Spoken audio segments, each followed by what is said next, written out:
الحمد لله رب العالمين، والصلاة والسلام على رسوله الكريم وعلى آله وأصحابه أجمعين وعلى كل من تبعهم بإحسان إلى يوم الدين. اما بعد، پچھلے چند ہفتوں سے میں قرآن کریم کی ایک آیت پر بات کر رہا ہوں جو سورہ مائدہ کی آیت ہے، اور اس میں ایک مختصر لیکن نہایت جامع پیغام اللہ تبارک و تعالیٰ نے ہم سب کو دیا ہے، اور وہ پیغام یہ ہے کہ یا ایھا الذین آمنوا علیکم انفسکم، اے ایمان والو تم خود اپنی خبر لو، اپنی فکر کرو، یعنی دوسروں کے اوپر تنقید کرنے کے مشغلے کو چھوڑو اور خود اپنے اوپر تنقید کرو، اپنے حال پر غور کرو کہ تمہیں بھی ایک دن دنیا سے جانا ہے، اللہ جل جلالہ کے حضور اپنے ہر قول و فعل کا جواب دینا ہے، تو دوسروں کے اوپر تنقید کرنے کے بجائے اپنی فکر کرو کہ آخرت میں میرا کیا انجام ہوگا۔ اپنے حالات کا جائزہ لو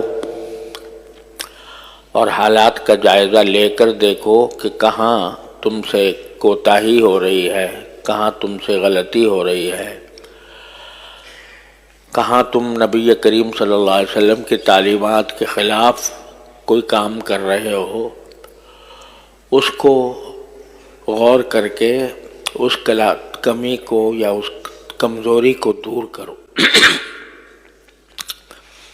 کیونکہ دوسرے لوگ اگر کسی غلط راستے پر ہیں تو وہ تمہیں کوئی نقصان نہیں پہنچا سکیں گے، لا یضرکم من ضل اذا اہتدیتم۔ تو اس سلسلے میں یہ عرض کرتا رہا ہوں کہ ہر انسان اگر اپنی فکر کر لے اور اپنے آپ کو دین کے سانچے میں ڈھالنے کی فکر میں لگ جائے تو اسی طرح رفتہ رفتہ معاشرہ درست ہو سکتا ہے۔ تو ہمارے اندر بعض اوقات ہمیں ایک خیال ہوتا ہے کہ الحمدللہ ہمیں نمازیں پڑھنے کی توفیق ہو جاتی ہے، ہم 5 وقت کی نمازیں پڑھتے ہیں، اول تو اس میں بھی کوتاہیاں ہوتی ہیں، ان کا بھی جائزہ لیتے رہنا چاہیے کہ نمازیں ہم واقعی اس طریقے سے پڑھ رہے ہیں جیسا ہم سے مطلوب ہے۔ قرآن کریم نے فرمایا کہ نماز کے اندر خشوع ہونا چاہیے، تو کیا واقعی ہماری نمازوں میں خشوع ہے یا نہیں ہے، اس کی فکر کرنی چاہیے۔ اگر نہیں ہے تو اس کو حاصل کرنے کی طرف لگ جانا چاہیے۔ لیکن اللہ تعالیٰ کا شکر ہے کہ جیسے تیسے نمازیں ادا ہو جاتی ہیں۔ رمضان آتا ہے تو ہم روزہ رکھ لیتے ہیں، حج کی طاقت ہوتی ہے تو حج بھی کر لیتے ہیں، زکوٰۃ ہم پر واجب ہوتی ہے تو کچھ نہ کچھ ادا کر دیتے ہیں۔ تو یہ بعض اوقات اس پر ہم مطمئن ہو کر بیٹھ جاتے ہیں کہ بس ہم نے جو فرائض ہیں پورے وہ کر لیے، اب اس کے بعد ہماری کوئی ذمہ داری نہیں رہی۔ لیکن جیسا میں نے ابھی عرض کیا کہ باوجود ان تمام باتوں کے اس پر اللہ کا شکر بھی ادا کرنا چاہیے کہ اللہ تعالیٰ نے ہمیں توفیق دے دی ہے، لیکن بے شمار دین کے شعبے ایسے ہیں جن سے بے پرواہی عام ہو گئی ہے، اور اس کی وجہ سے معاشرے میں فساد پیدا ہو رہا ہے۔ آج میں اس میں سے ایک پہلو کا میں ذکر کرتا ہوں پہلے، کہ باوجود اس کے کہ لوگ نمازیں پڑھتے ہیں، روزے رکھتے ہیں، سب کچھ کرتے ہیں، لیکن ان کا یہ عمل صرف اپنی ذات کی حد تک محدود رہتا ہے۔ حالانکہ اللہ تبارک و تعالی نے جہاں ہم پر یہ ذمہ داری ڈالی ہے کہ تم اپنے آپ کو اللہ تعالیٰ کی رضا کے مطابق بناؤ، سنت کے مطابق زندگی گزارو، وہاں اللہ تبارک و تعالیٰ نے ہمیں اس بات کا بھی مکلف فرمایا ہے کہ اپنے گھر والوں کی بھی فکر کریں، اپنے بیوی بچوں کی، اپنے گھر کے افراد کی، اپنے اولاد کی فکر کر کے ان کی ایسی تربیت کریں کہ جس سے دینی ماحول گھر میں پیدا ہو۔ چنانچہ ایک دوسری آیت میں اللہ تبارک و تعالیٰ نے صاف صاف فرمایا، یا ایھا الذین آمنوا قوا انفسکم واہلیکم نارا، اے ایمان والو تم اپنے آپ کو بھی جہنم کی آگ سے بچاؤ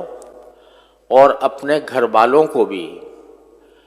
جہنم کی آگ سے بچاؤ۔ کیا معنی کہ صرف تمہیں اپنی ذات کو بچا لینا کافی نہیں ہے، بلکہ اپنے گھر والوں کی ذمہ داری بھی تم پر عائد ہوتی ہے۔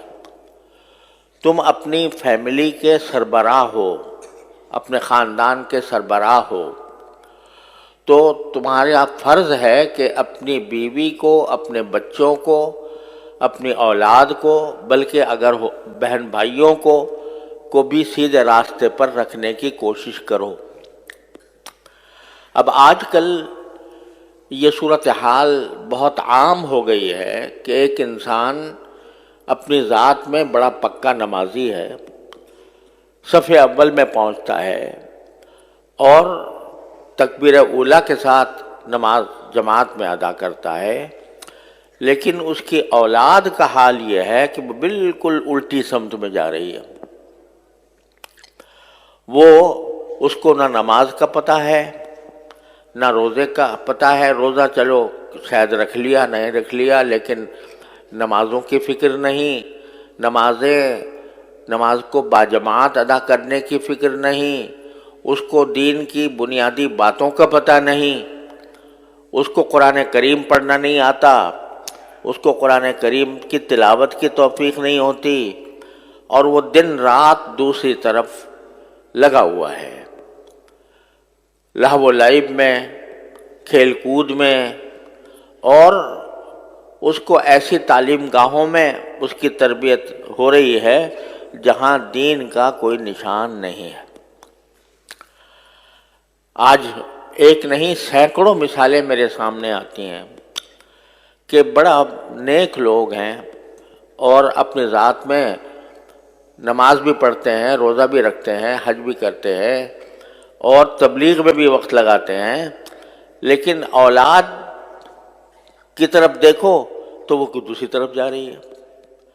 اور اس کو دین کا کوئی ہوش نہیں ہے، کوئی پتہ نہیں ہے۔ وجہ کیا ہے کہ جو ایک انسان کے ذمے اپنے اولاد کی تعلیم و تربیت کی جو ذمہ داری ہے اس کا احساس نہیں۔ وہی سوچتے ہیں کہ بھئی ہم نے تو اپنا کر لیا، اب یہ نئی نسل ہے، نئے بچے ہیں، نیا ماحول ہے، یہ دنیا کے معاملات کے اندر یہ جانے اور ان کا کام جانے، اس کی طرف توجہ نہیں ہوتی۔ نتیجہ یہ ہے کہ مثلاً آج کل اس بات کو بڑا معیار فخر سمجھا جاتا ہے کہ ہم نے اعلیٰ تعلیمی اداروں میں ان کو تعلیم دلوائی ہے، ایسے اسکولوں میں تعلیم دلوائی ہے کہ جہاں دنیا کے علوم بڑے اچھے معیار کے ساتھ پڑھائے جاتے ہیں، وہاں ہم نے ان کو بھیج دیا۔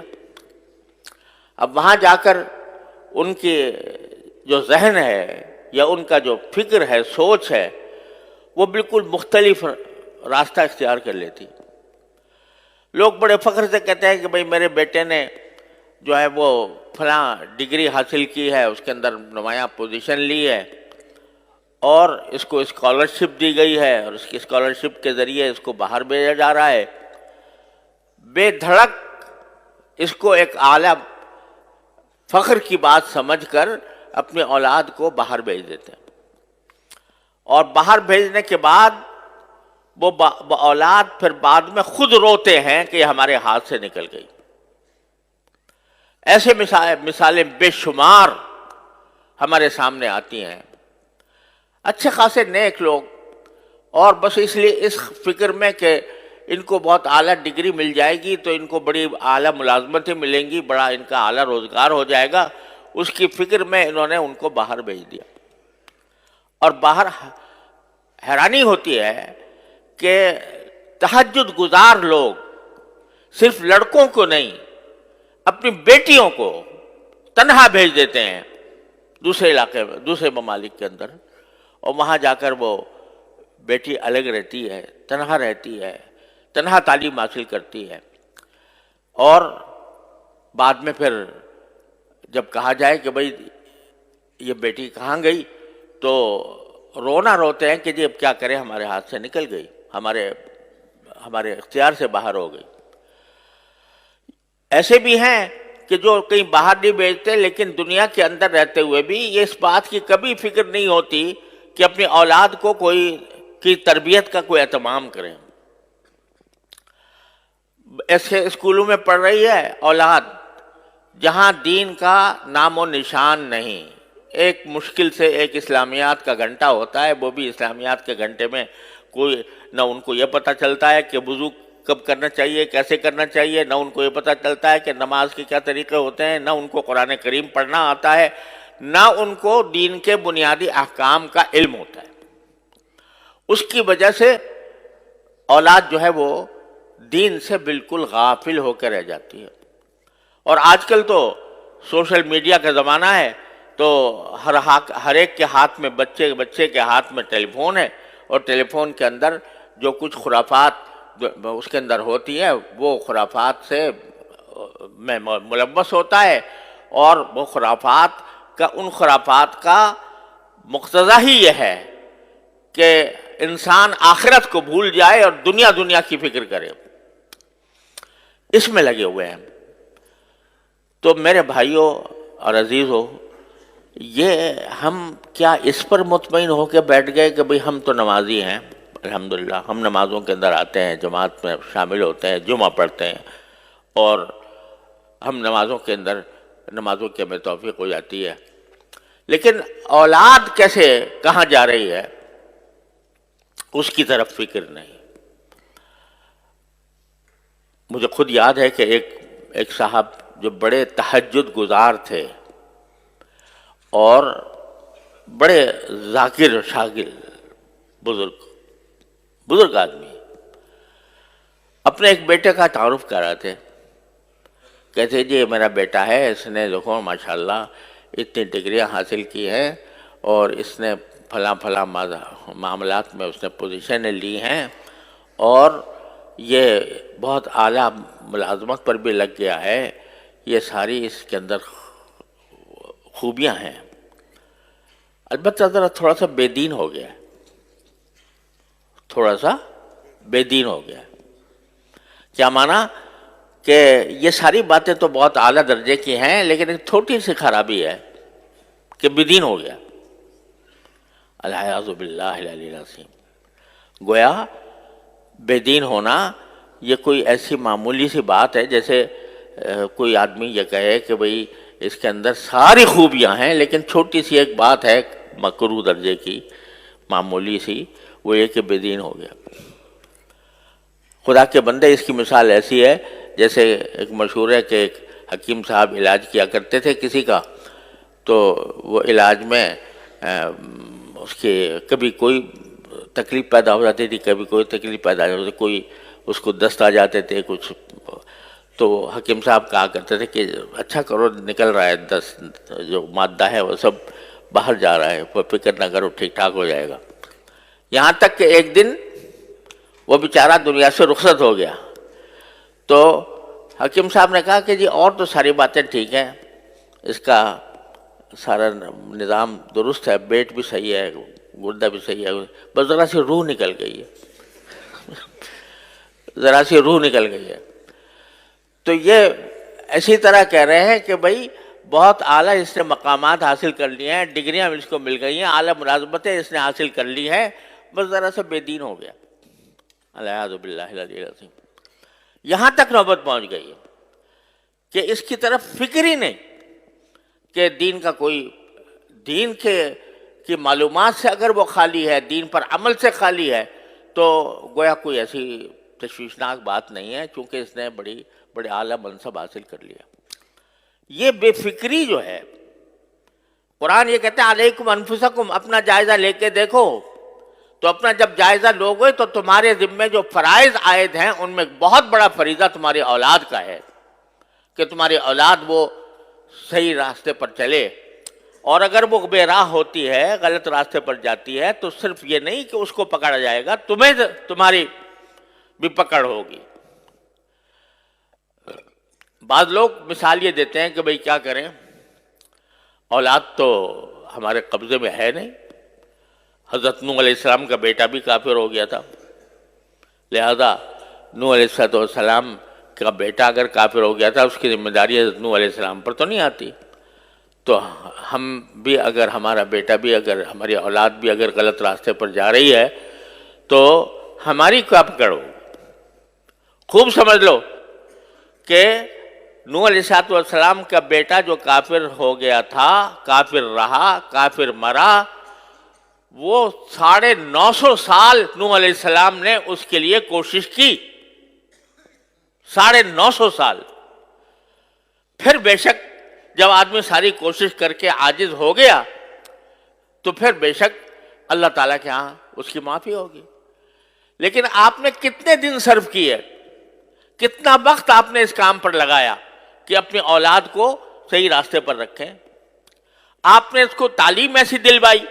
جس میں دین کا کوئی نام و نشان نہیں،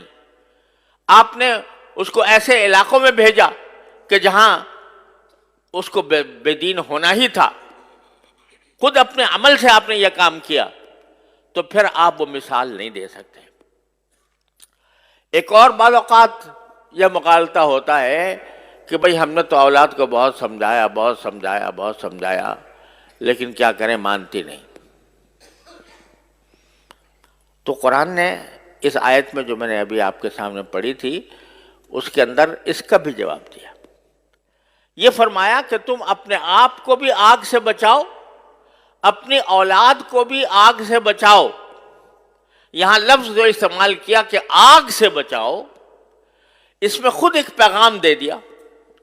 کہ ایک فرض کرو تمہارا ایک نادان بچہ ہے، وہ آگ کی طرف بڑھ رہا ہے،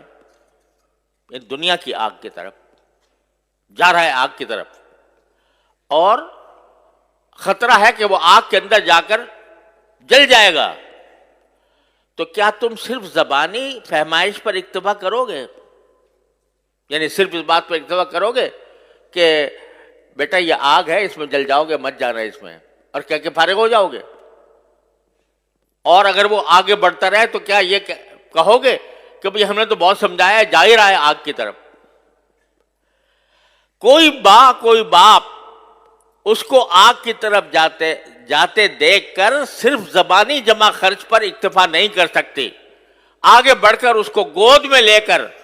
اس کو وہاں سے ہٹائے گی۔ تو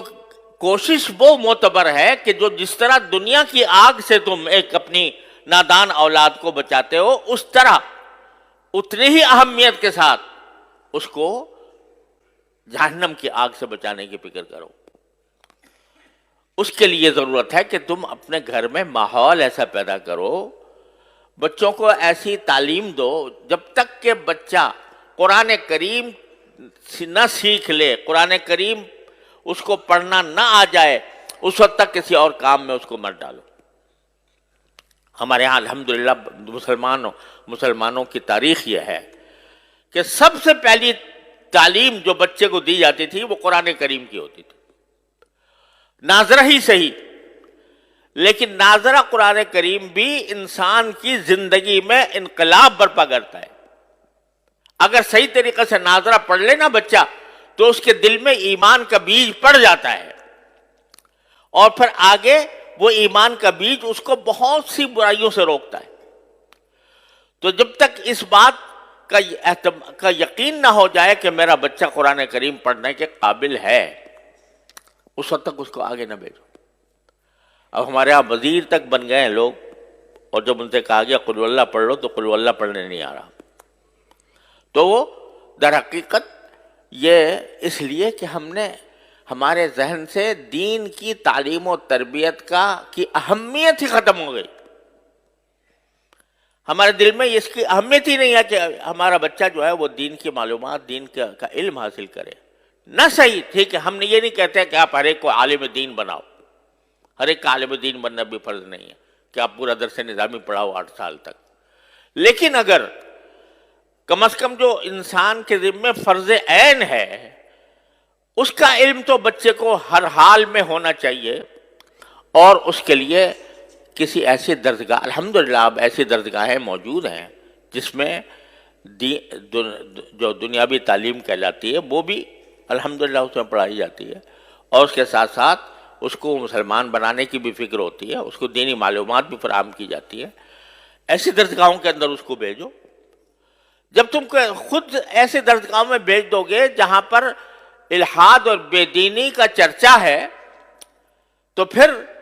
وہ اس کی ذمہ داری تمہارے اوپر عائد ہوتی ہے کہ تم نے ایسی جگہ بھیجا کیوں. اور دوسری بات یہ کہ اگر فرض کرو کہ کوئی بچہ آپ نے کسی درسگاہ میں بھیجا، کسی اسکول میں بھیجا، وہاں پر دین کی معلومات اس کو حاصل نہیں ہو رہی، دین کا علم اس کو حاصل نہیں ہو رہا، تو کم از کم اتنا تو کر لو کہ اپنے گھروں کے اندر تھوڑا سا وقت اپنے بچوں کے ساتھ ایسا نکالو جس میں کچھ دین کی معلومات بچوں کو فراہم کی جائیں. کم از کم سیرت طیبہ، نبی کریم صلی اللہ علیہ وسلم کی سیرت طیبہ سب مل کر گھر والے بیٹھ کر تھوڑا سا وقت نکال کر اس میں پڑھیں. اس سیرت طیبہ میں نبی کریم صلی اللہ علیہ وسلم کے حالات زندگی بھی ہیں، اس میں نبی کریم صلی اللہ علیہ وسلم کے اخلاق بھی ہیں، آپ کی معاشرت بھی ہے، آپ کے سکھائے ہوئے آداب بھی ہیں. وہ سارے کے سارے اکٹھے بیٹھ کر پڑھیں. اس میں کیا مشکل کام ہے؟ رات کو تھوڑا سا وقت سونے سے پہلے اپنے سارے بچوں کو جمع کر کے اور اس میں خود نبی کریم صلی اللہ علیہ وسلم کی سیرت طیبہ کی کوئی کتاب پڑھ لو سب بیٹھ کے، اور اس کے اندر نبی کریم صلی اللہ علیہ وسلم کی سنتیں بھی اس میں بیان ہوں گی. ایک کتاب ہے اسوہ رسول اکرم صلی اللہ علیہ وسلم، میرے شیخ حضرت عارفی قدس اللہ تعالیٰ سرہ کی کتاب ہے، وہ سامنے رکھ لو، اس کو تھوڑا تھوڑا کر کے پڑھو اور سب اس کو سنیں، اس کو سمجھے. تو کم از کم گھر کے ماحول کے اندر ایک ایسا مدرسہ قائم ہو جائے گا، اور یہ اصل مدرسہ ہے. نبی کریم صلی اللہ علیہ وسلم کے عہد مبارک میں کوئی باقاعدہ مدرسہ نہیں ہوتا تھا، صفہ تھا جس میں صحابہ کرام مختلف علاقوں سے آ کر تھوڑے سے پڑھ گئے تھے، وہ انہوں نے تو اپنے آپ کو خاص کر لیا تھا اس کے لیے. لیکن ہر صحابی کا اپنا گھر خود مدرسہ تھا دین کا. ہر صحابی کے گھر میں تذکرے نبی کریم صلی اللہ علیہ وسلم کی سنت کے ہوتے تھے، آپ کی سیرت کے ہوتے تھے. اس کے نتیجے میں جو اولاد پیدا ہو رہی تھی وہ اولاد بھی سیرت اور سنت کے سانچے میں ڈلی ہوئی تھی. اس میں کیا مشکل کام ہے؟ میں کہتا ہوں 15 منٹ نکال لو، صرف 15 منٹ روزانہ، اور اس میں نبی کریم سرور عالم صلی اللہ علیہ وسلم کی سیرت طیبہ پر مشتمل کوئی کتاب پڑھی جائے، اور پڑھ کر بچوں کو اس کا علم دیا جائے سیرت طیبہ کا. اور پھر سیرت طیبہ کے ساتھ جو بنیادی ضروریات ہیں دین کی، وضو کے احکام، نماز کے احکام وغیرہ وغیرہ، اور اخلاق، آداب، کس چیز کے کیا ادب ہے، کھانے کا کیا ادب ہے، سونے کا کیا ادب ہے، بازار جانے کا کیا ادب ہے، خرید و فروخت کا کیا ادب ہے، یہ ساری باتیں رفتہ رفتہ روزانہ کر کے اگر 15 منٹ بھی روزانہ ہر انسان، ہر مسلمان نکال لے اور اپنے اولاد کی اس طرح تربیت کرنے کی فکر کرے تو انشاءاللہ اللہ تعالیٰ کی رحمت سے ایک انقلاب آ جائے گا. لیکن چونکہ فکر نہیں تو اس کی وجہ سے یہ چھوٹا سا کام بھی نہیں ہو پا رہا. اور قرآن اسی کی طرف متوجہ کر رہا ہے کہ تم ساری دنیا کے اوپر تنقید کرتے ہو کہ فلاں جگہ یہ ہو رہا ہے، فلاں جگہ یہ ہو رہا ہے، سیاسی ماحول کے اندر بے چینی ہے، اضطراب ہے، انتشار ہے، لڑائیاں ہیں، جھگڑے ہیں، تنازعات ہیں، ان سب کی شکایت تو کرتے ہو، لیکن خود اپنی طرف متوجہ ہو کر نہیں دیکھتے کہ تمہارے ہاں کیا کمی ہے۔ اگر تم فرض کرو کہ مکمل طور پر اسلامی احکام پر عمل کر رہے ہو، لیکن تمہاری اولاد اور تمہارے گھر والے دوسری طرف جا رہے ہیں، اس کی ذمہ داری بھی تمہارے اوپر عائد ہوتی ہے۔ اپنی فکر کرو، اور اس کا ایک آسان راستہ میں آپ حضرات کی خدمت میں عرض کر رہا ہوں کہ 15 منٹ نکال لو روزانہ رات کو، اور اپنے گھر والوں کو جمع کر کے اس میں سیرت طیبہ اور احکام شریعت کی کتاب حضرت حکیم محمد مولانا تھانوی رحمۃ اللہ علیہ کی حیات المسلمین ہے مثلا، وہ پڑھ کے، بہت آسان کتاب ہے، آسانی کے ساتھ پڑھی جا سکتی ہے، وہ پڑھ کے سب کے سامنے پڑھی جائے تو انشاءاللہ اس سے ایک ماحول پیدا ہوگا اور اصلاح کی طرف ایک پیش قدمی ہوگی۔ اللہ تبارک و تعالیٰ اپنے فضل و کرم سے ہم سب کو اس کی توفیق عطا فرمائے۔ وآخر دعوانا الحمدللہ رب العالمین۔